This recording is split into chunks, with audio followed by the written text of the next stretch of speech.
Kada ku manta ku yi subscribe sannan ku dangwala mana alamar ƙararrawar sanarwa.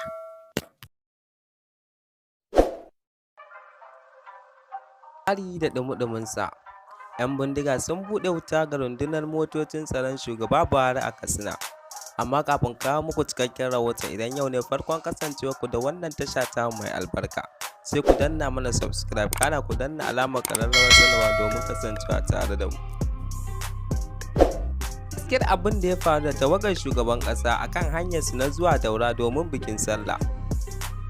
Wata sanarwa da Malam Garba Shehu, mai magana da yawun shugaban ƙasar, ya fitar, ta ce an kai harin ne akan ayarin motoci ɗauke da jami'an da ke wa shugaba hidima yayin da suke hanyarsu ta zuwa Daura domin bikin babbar sallah.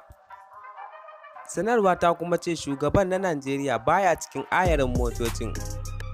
Gwamnatin Najeriya ta bayyana damuwarta da ɓacin ranta kan wani hari da aka kai wa ayarin motocin shugaba Muhammadu Buhari a kusa da garin Dutsen ma na jihar Katsina.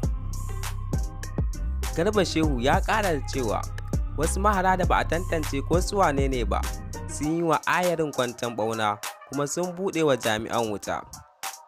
Sai dai sanarwar ta ce jami'an da ke tsaron lafiyar shugaban ƙasa sun yi nasarar kare kansu kuma sun kora maharan. Cikin jami'an tsaron akwai 'yan sanda da sojoji da kuma DSS.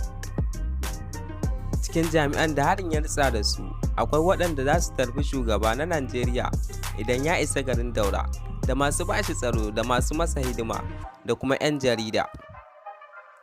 A ƙarshe sanarwar ta ce ana ba wasu mutum biyu cikin jami'an da ke cikin ayarin motocin kulawa a asibiti, kuma sauran jami'an sun isa garin Daura bayan sun fatattaki 'yan ta'addan.